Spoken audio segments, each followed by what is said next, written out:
everyone. Good morning, wherever you are in this virtual world. Thank you for joining us once again to get in your weekly Smith Sock Fix.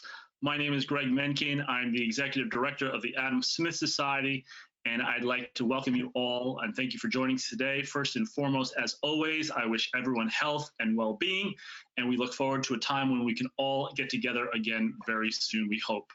I'd also like to welcome today, joining us, friends and supporters of the Manhattan Institute. Thank you so much for joining us today. We are so thrilled and grateful to have with us today one of the nation's leading economists, Tyler Cowen, who will be having a discussion with us around the ideas in his latest book, Big Business, A Love Letter to an American Antihero. But before we begin, I'd like to just say a word about the Adam Smith Society. During these difficult times, the mission of the Adam Smith Society and indeed the Manhattan Institute have never been more important. We all know that this crisis has brought hardship and loss and difficulties to individuals, families, communities, nations all around the world. And the policy decisions that are being made by leaders today will affect our lives for many, many years to come. These policy decisions will be based on ideas, based on debate and exploration of ideas, which are central to the Adam Smith Society and our mission. Smith Sock and the Manhattan Institute can help everyone examine and understand the critical ideas of today and how they will shape the policies of tomorrow. Together, we can help ensure that we retain the economic vitality that has done more for so many more in the history of humankind, and make sure that we retain that economic vitality for generations to come. So thank you all for joining us today. To learn more about the Adam Smith Society, please go online at adamsmithsociety.com. And now let's get into our main event. Tyler Cowen is the Holbert L. Harris Chair of Economics at George Mason University and the Chairman and Faculty Director of the Mercatus Center, also at George Mason University. He's the author of several best-selling books, as well as co-author of the popular economics blog, Marginal Revolution. He's a columnist for Bloomberg View. His writings have appeared extensively in the New York Times, Wall Street Journal, and so many more. And as if writing weren't enough for Tyler, he also hosts his own podcast, Conversations with Tyler, that features some of today's top thinkers. He received his PhD in economics from Harvard University, and perhaps also very interestingly, he was once named America's hottest economist by Bloomberg Business Week. And I might be wrong about this, but I can only assume that that designation refers to the influence and rigor of his intellectual thought. Tyler, thank you so much for joining us today. He has 157 plus followers on Twitter. You can follow him as well. Just go to Twitter at Tyler Cowen. Tyler will give a talk for about 15 to 20 minutes today, followed by Q&A. Please note that this conference is being recorded. You can ask your questions in the question box. If you go to webinar controls, questions will be read by my colleague, Dean Ball. Please provide your full name and city to ask a question. We'll get to as many as possible. So Tyler, thanks so much for joining us today. And as I like to say, the screen is yours. Thank you, and thank you all for listening. Let me first say I'm a big fan of the Manhattan Institute, of Ryan Salam, and the Adam Smith Society in particular. I have spoken face-to-face to an Adam Smith group before, so it's very much appreciated what you're all doing. So I'll talk just a little about my last book. Again, Big Business, A Love Letter to an American Antihero. And this book, in broad terms, was trying to do two things. First, I just noticed that public policy debates about big business were getting worse and worse. A very typical example. There was a time for at least a year and a half running where almost every day the New York Times would run an op-ed somehow against big tech. And there'd be a claim that somehow big tech was bad for your privacy, Facebook didn't protect your privacy enough, and there might even be some truth to those charges. But the New York Times would not at the same time, for instance, tell you that if you're a subscriber, they will take your name, address, phone number, whatever, and just sell it to a lot of other companies or rent it out and not feel any compunction against doing that. And they have some kind of obscure user agreement buried somewhere, where in fact I let them do that. And in fact, I don't even mind that they do that. But the hypocrisy to me was pretty obvious. And I think also just that Facebook, other tech companies, they have been major competitors with the New York Times. Mostly they have done better commercially than the New York Times. And if you were someone as an op-ed writer who was yourself having that kind of connection, you would have to issue a kind of conflict of interest disclaimer.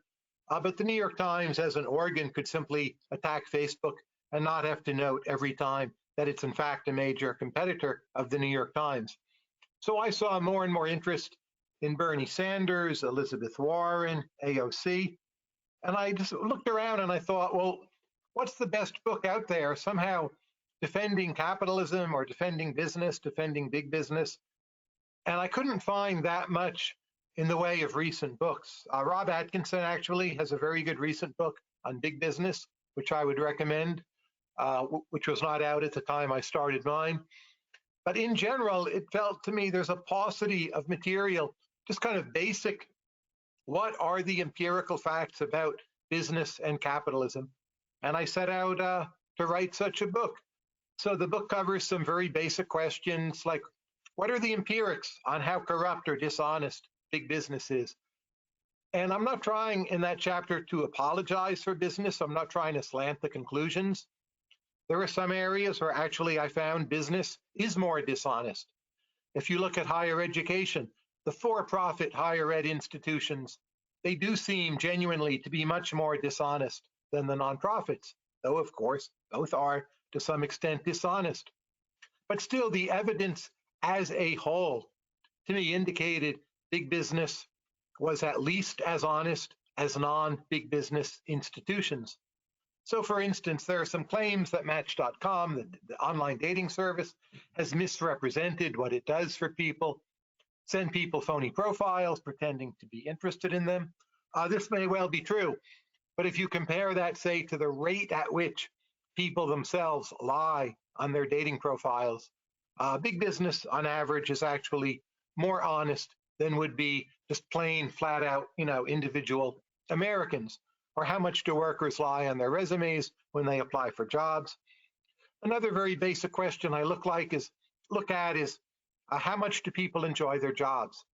Is working somewhere a form of exploitation, or does it, on the whole, make you happier, give you a social network, create some meaning for your life? And there, the evidence suggests that even though a lot of jobs out there are pretty tough, that in fact, people who have jobs are safer and healthier and happier than people who do not have jobs working for business. So that's one part of the book, is just to respond to a lot of the criticisms. There's a chapter on finance, a chapter on big tech, a chapter on monopoly power. But another purpose of the book, a little subtler or more Straussian, is to poke my fingers in the eye a bit at libertarians, even though I consider myself largely to be one. And I think libertarians have a tendency to want to run away from the sides of big business they don't like. So they'll say something like, well, I'm for free markets, I'm not for business per se. And stated literally, I would definitely agree with that statement. But I don't think in the public arena, debate or politics really works that way. So there are institutions that you either want to see higher in status or lower in status. And your ability to differentiate between, like, here's the list of the features of those institutions I approve of, here's the list of features I don't approve of, I don't think that gets very far in a lot of political debate. And I think as broadly classical liberals, believers in, capitalist rule of law democracy, you basically are committed to the view that having a lot of big business is on net a good thing. And some of the features of that big business, like its lobbying, you actually don't like, and I don't like, but it is to some extent a package deal. So I'm telling libertarians, you've got to accept this package deal a bit more than you're willing to. And yes, a lot of what big business lobbies for is bad. The subsidies, the tariffs, the special favors, it's fine to criticize those, and I've done that myself. But at the end of the day, again, there's a kind of package deal out there And if you distance yourself from big business and then give some complicated story about it's only business rightly understood as would exist in the voluntarist framework of a pure market order, there's a certain amount of eye rolling that goes on. And basically, if you opt for capitalism and create these interest groups, you've got to recognize some of the time they're going to get their way. So there's a chapter in the book that looks at the lobbying of big business. I would actually say a significant amount of it is very good. Big business tends to lobby for more immigration. It in general wants a predictable regulatory environment. It doesn't want too much bad regulation.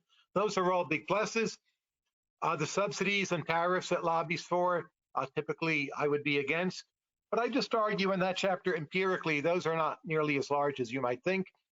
If you look, say, at the Amazon episode in New York City, while I don't think New York City should have offered those subsidies, relative to the gains Amazon was going to bring, they're really tiny, tiny, tiny.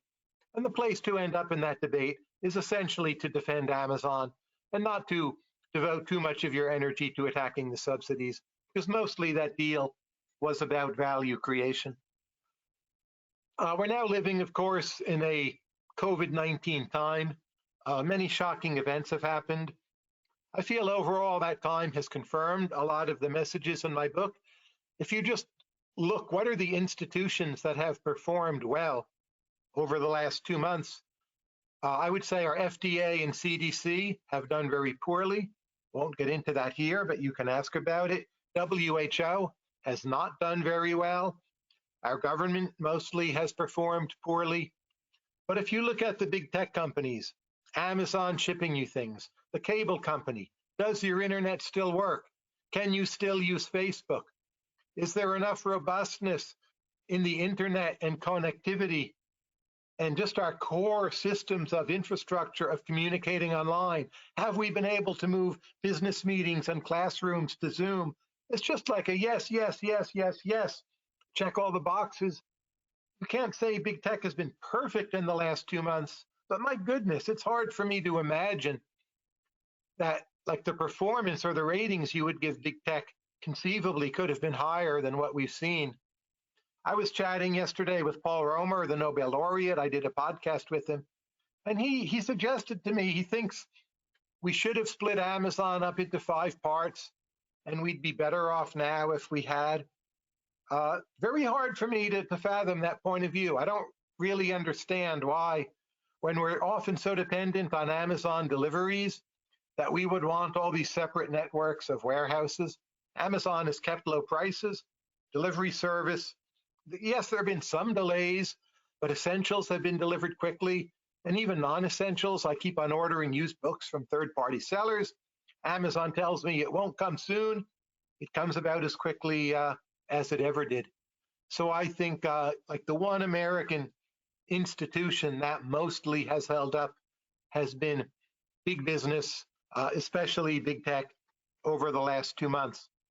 One bad side of big business over the last 2 months, I do agree that in the stimulus bill, bigger businesses have lobbied too much for favors.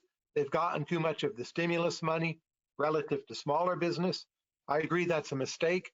I think part of that you should blame on big business, but also really a lot of that I think you need to blame on the competencies of government and just the intrinsic difficulties of the task.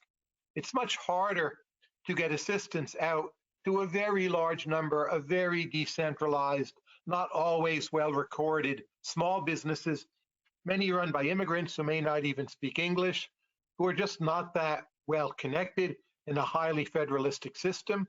It is easier to help out the bigger players. So in the stimulus bill, yes, the Los Angeles Lakers got a slice of the pie. That does seem wrong to me. I'm glad the Lakers gave the money back. They did fit the criteria. They're not a large business, not that many employees for the Lakers, in fact.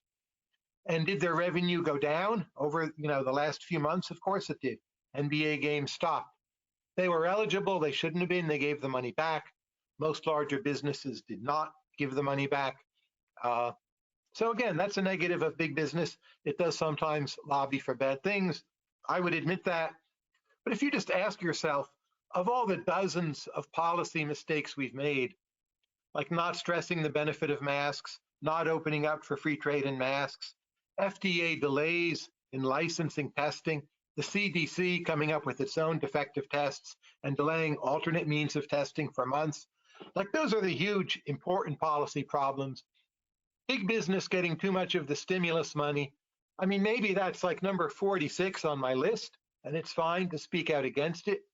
But just to put it in perspective, I think big business has really stepped up and saved us here. We don't have a vaccine yet. We're not sure about antivirals, many other questions. But big pharma, the biomedical establishment, which is full of businesses, they've responded remarkably quickly. They're working incredibly hard on trying to get something done and something out there that will work. Too soon to give them a final grade. But if you're grading on effort, I mean, I'd give them an ARA plus, just as I would give to the big tech companies.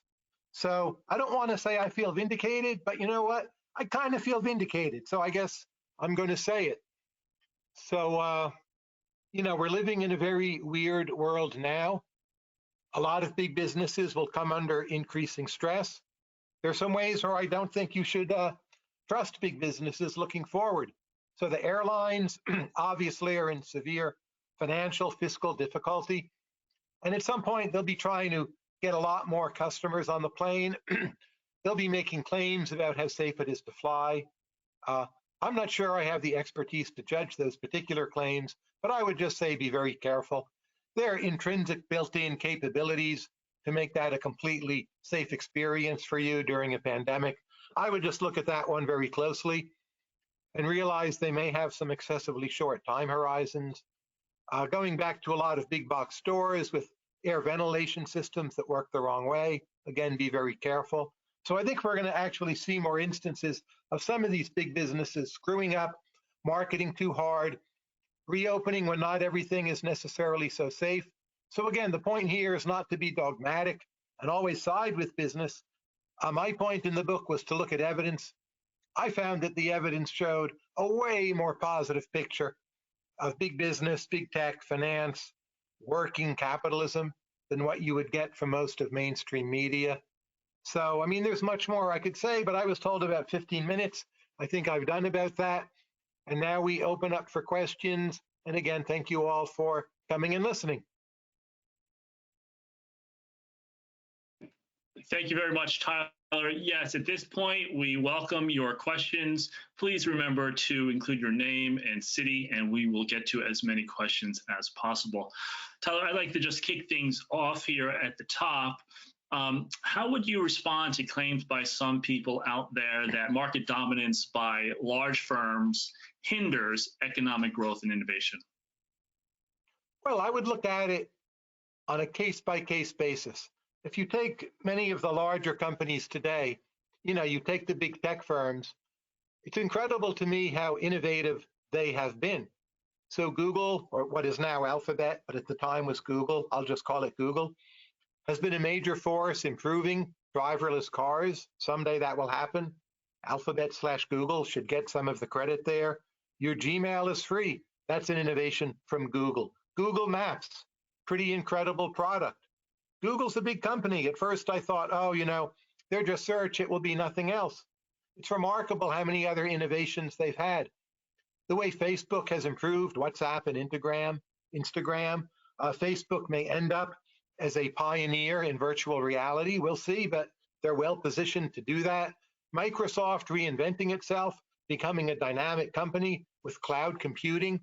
Amazon, at first they sell you books. Now they sell you everything. Then they're incredible at innovating on how to run warehouses, robotics, AI, cloud computing. I mean, it's just phenomenal how innovative these big businesses have been. Again, I'm not trying to argue every big business is innovative. You look at General Electric, they tried to remake themselves to be a tech company, obviously did not do well at that. They're headed toward a pretty gloomy end. You look at Tesla, so many skeptics, they can't do electric cars. When they started, they were not a big business. Of course, they were a small business. Looks like they're going to do some version of that. Again, pretty incredible. And innovation, I myself did not think would come so quickly. And either Tesla or other companies, in some ways copying Tesla, are going to succeed.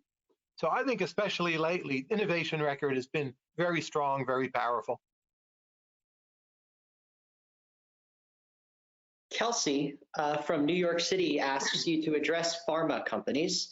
Would you say that on average they are more dishonest and less aligned with the public interest than other industries? That's a very good question. There's two different questions in there. First, are they more dishonest? In my opinion, they are. And they use tactics of persuasion to market drugs to doctors that maybe are not illegal, but are at least very close to the border of being unethical and may fairly often even cross that line, basically giving doctors benefits to get them to prescribe drugs. But still, if you ask the question, how beneficial is Big Pharma? They have an incredibly positive record. So there's this thing, HIV/AIDS, and if you have it today in the United States, your life expectancy is not lower than that of a person without HIV/AIDS. And that is mostly because of Big Pharma. And that's an incredible achievement. Yes, there was government assistance, but it's commercial companies that did that. There's a researcher at Columbia University, Frank Lichtenberg, and he argues that spending money on pharmaceuticals, we can basically save or create another year of life at a marginal cost of $12,000 a year. And that's the best estimate I know of. That is a phenomenal bargain. So people like to say, oh, drugs are priced too high. But if we're getting a year of life for $12K, arguably we're not spending enough on drugs. Pharmaceuticals are the one part of medicine that really, really works. A lot of medicine doesn't necessarily help you or make you better. Get a knee operation, back operation, it's pretty doubtful whether you'll improve. Pharmaceuticals have brought us incredible gains in terms of life expectancy, quality of retirement. At the end of the day, what's going to beat back COVID-19 is indeed Big Pharma operating in conjunction with universities and governments. So I'm a big fan. I think the net benefits are really quite significant. But do they act as unethical liars? I mean, frankly, I would say yes. I think they're much worse than average companies. When I deal with Amazon, Amazon really doesn't lie to me. I order a book. Guess what comes? The book. Do they charge me the price they promised? Actually, ex post, I often get like these discounts for 3 cents. And I get a little email, you got a discount for 3 cents. But Amazon, Walmart, they're incredibly reliable in that way. They don't really lie. Big Pharma often does lie. Yes, we should be offended by that. No, we should not lose sight of the bigger, more positive track record. Randy Zhu from the Adam Smith Society's New York City professional chapter asks, historically, I understand that antitrust has focused primarily on market concentration. In balancing the benefits and costs of big business, what other specific attributes would a hypothetical Cowen administration be most worried about? Well, I do believe we should have some antitrust. And as Milton Friedman suggested long ago, the first thing you want the authorities to do is just discourage outright collusion and not enforce collusive contracts and treat intent to collude as an antitrust offense. And American law does that. I think we do it modestly well. I wouldn't want to roll that back or repeal it. I think for big tech, we need to rethink a lot of antitrust. Under previous antitrust law, concentration was not a crime per se, nor should it be. With a lot of the major tech companies, you see very strong market positions, but often prices of zero. Or if you buy things on Amazon, the price is not zero, but it's widely admitted the prices are quite low. And it's not the strategy of Amazon to someday like double them. Amazon just wants to win on volume, and it seems it will keep low prices. So I think it's legitimate to ask broader questions about the commercial ecosystems being created by big tech companies. But it seems to me, again, if you look at what they do in cloud computing, or how small and mid-sized businesses use Facebook and Google to advertise in ways they can't afford to advertise on TV, can't afford to advertise on NPR. You look at the performance of big tech in maintaining our commercial infrastructure during the coronavirus crisis. It seems mostly positive to me, not a pure positive. Some issues I worry about, like privacy, it's a real issue. It's not like an antitrust issue. Your data are probably safer with a monopolist and scattered around 13 different mini Facebooks. So I'm a minimalist on antitrust. I think it should be there for extreme cases of monopoly. You always want to keep it there as a bit of a threat that you don't always use, just to keep businesses in check. But a lot of antitrust cases that are brought are mistakes, and a lot of them are just bad cases outright.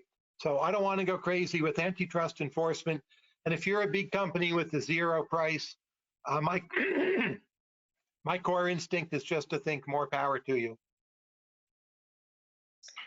Brian McGrath from Fort Lauderdale, Florida asks, can you comment on large companies' use of stock buybacks during the previous decade? Do you believe that it was an appropriate use of capital considering today's environment? Well, my friend Cliff Asness, he has this term, he calls it stock buyback derangement syndrome. So a stock buyback is just equity holders paying themselves dividends, but probably they're doing it in a way that is more advantageous through the tax system. So if you're asking me, should we equalize the tax treatment of dividends and stock buybacks, I would be fine with that. It's probably a minor improvement in how we do things. But people blame stock buybacks for low investment, for wages being low, for the world having suffering. Look at it this way. Most companies have way more debt than equity, and to bondholders, they pay interest payments. Is paying interest payments to your bondholders like a reason why corporations don't do more good things? Well, look, if they could get money for free, of course, money for free would be nice, but you can't get money for free. So stock buybacks, they're just like interest payments to bondholders, but for equity holders.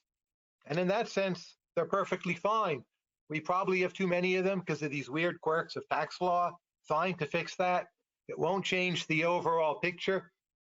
I think you can ask the question, like, were businesses well capitalized enough for COVID-19? Mostly small businesses were not. Maybe that was a mistake. Is it a mistake you can blame them for? I don't know, probably not. Like, people did not foresee this coming right now. But the really striking thing is all the big companies that have done a lot of stock buybacks mostly have been well capitalized enough. It's your local restaurant or nightclub owner that doesn't have anything like stock buybacks in the formal sense that is not well capitalized enough. So for me, that's largely a non-issue. Jordan Mooney from our Boston University chapter asks, early in the pandemic, you discussed the loss of organizational capital caused by thinly capitalized businesses being unable to reopen. What areas do you expect to be hardest hit? And do you expect the voids to be filled by big businesses or smaller ones? It's a very good question. It depends on the area. So movie theaters will be hard hit for quite a while, even if they somehow are safe. I'm not sure when people will trust them. I think we'll just see many fewer of those. The void already is being filled by online streaming, Netflix, Amazon. Those are big businesses. But the chains already were big businesses. So you're not like trading in small businesses for big. My guess is some of the movie theaters that survive will be the smaller independent ones who do unusual things and pay lower rents. We'll see about that. In restaurants, a large number of those are going under and not coming back. I think actually the big business run big chains will be hit the hardest. So kind of like the big Cheesecake Factory. Don't know that people will want to go there for quite a while. I think smaller ethnic restaurants, they may not survive as restaurants, but they'll be like outdoor dining patios. They may turn back into food trucks. They will innovate in many ways and take advantage of their ability to manage small scale. But being able to have like a large Cheesecake Factory up and running, everyone 10 feet apart, they still can afford the rent, the ventilation system is fine, liability works out. I would think they're in a lot of trouble. Places like that I don't want to go to. I think kind of normal fast food, McDonald's, Burger King, Taco Bell, they're already going crazy on drive-through. They will greatly expand drive-through. They already do that well. That will work for them. They'll need more drive-through, maybe put out picnic tables. I think they will do fine. It's kind of the big corporate behemoths what's that like horrible Italian chain that Brian Kaplan loves? Oh, Maggiano's. I think they are doomed. I think they should be doomed. It's terrible pasta. How can Brian like it? I don't get it. I don't expect to see them coming back. They rely on like foot traffic in malls. Malls have their own problems. But there'll be a lot of reinvention in dining from small scale entrepreneurs. Once they're up and running again in a few months, it'll be interesting and exciting. Definitely fewer total places, but more innovation at least. Nicholas Nardini from New York City asks, recently we've heard from Elon Musk that he believes there's been an over-allocation of talent to finance and law. How would you respond to this charge? I think quite possibly it's true. It's a little hard to prove it's true. So if you think of lawyers as engineers of incentives, and as economists, we all believe in incentives. Now, that said, the law is screwed up, governance is screwed up, regulation is screwed up. You can debate how much of that you blame on the lawyers, how much you blame on the voters, but given that it's screwed up, you probably end up with too many lawyers, too much litigation. Finance, I don't know. If you look at the share of finance in the American economy as a share of wealth, not as a share of GDP, but as a share of wealth, it's a pretty constant 2% for decades, only fluctuating a bit like before 2008. So finance as a share of wealth is not really up. Is it too high? American venture capital is amazing. New York makes America a financial center and capital that allows us to fund everything more cheaply. I'm not convinced there are too many smart people in finance. And furthermore, they might have high IQs, great GRE scores, but like, could they really have done something great, like as a chemist or running like a furniture shop in Iowa? I don't know. I'm less convinced about that one, more inclined to think we do have too many lawyers. John from Los Angeles asks, overrated or underrated, the role of higher education in shaping our views on big business? I suspect it's overrated. So as probably all of you know, the professors in higher education, especially at higher tiered schools, are really quite left-leaning. But there's a lot of data that don't have that much influence on their students. Not that the students are all flaming libertarians, but often the students just don't listen, or it doesn't stick with them, or they don't learn the other lessons either. I tend to think media and just events in general and social conformism are more important than what professors say, like in the classroom at Brown. So I would say amongst what you might call people like us, that influence is overrated. I.S. Dunklin from our New York City professional chapter asks, you said that big business has been widely innovative, but all of the companies you mentioned besides Microsoft are headquartered within a few miles of each other. Why have we not seen broader innovation and have seen declining capital investment from across the society? How would you change that?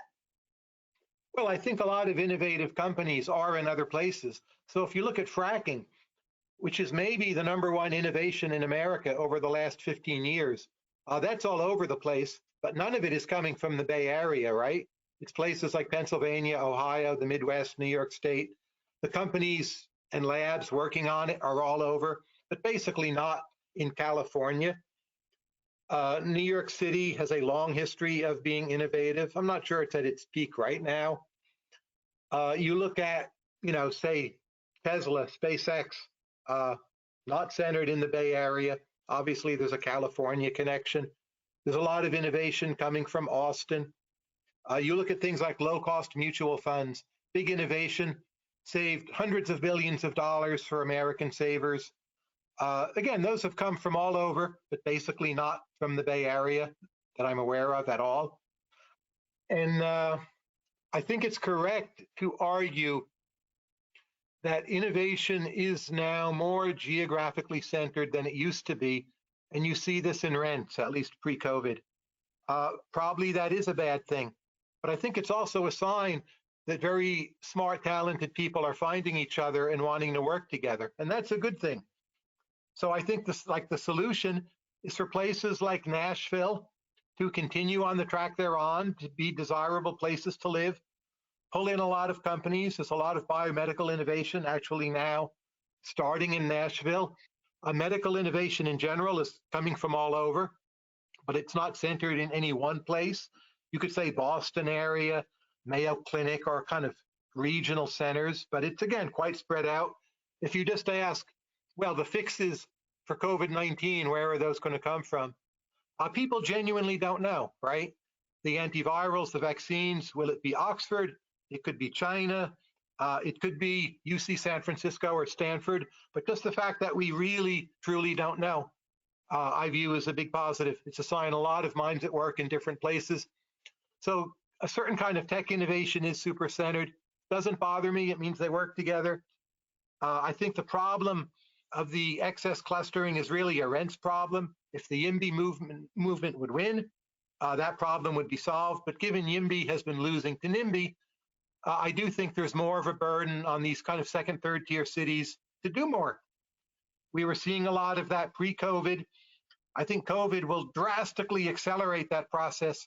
You've got companies like Twitter telling people, you don't ever have to show up. We can run with you working at home. That's great if they can pull it off, but it's going to mean that over time, you're going to have way less clustering in San Francisco. Why pay the crazy rents? Way less clustering in Manhattan. Why pay the crazy rents? They don't pick up your garbage. I'm terrified now to go on the subway. So this problem is solving itself. There are not many silver linings to the coronavirus, but this is one of them. It will disperse innovation very quickly in this country. And our final question comes from Daniel Newland from our Dallas professional chapter. In your opinion, how much of the reluctance in state governments allowing businesses to reopen is driven by political gamesmanship? How much of private enterprise hesitating to reopen is driven by fear of reprisal in the form of lawsuits? Those are very good questions. So there are lots of metrics for how much different states have reopened. I've only been in 2 states during this whole time, but I basically don't trust those metrics. They do not reflect the realities I am seeing on the ground. I was in West Virginia, supposedly an open state. Most things were closed. Maybe that's been true for a while there. I was in Old Town Alexandria in Virginia proper, supposedly a lockdown state. Most of the shops were open. I suspect the major driver of all of this is simply what consumers are willing to do and how afraid they are. And that varies by place. New York has seen the worst of this. I believe there's a lot of fear there. That's driven R down to a pretty low level in New York in a way that has not happened in Northern Virginia, where the fear level is lower. So there's some partial data, like from smartphones, on how much people are moving around. That to me is the best measure of reopening, not what the law says, not always what you read in the newspapers, not what the governor says. All the governors are hedging. There's like a multi-tiered plan with 7 stages. They talk out of both sides of their mouth. It's like very slow to one group of people. It's like our state is up and running again to another group of people. I think you've got to ignore all that is pretty misleading and look at like the data on the ground. Where are the people going? How much are they moving? What are they afraid of or not? And there you see mixed results, but that's what's going to drive what happens next, the degree of fear or not. Well, thank you so much, Tyler. We really appreciate your time today.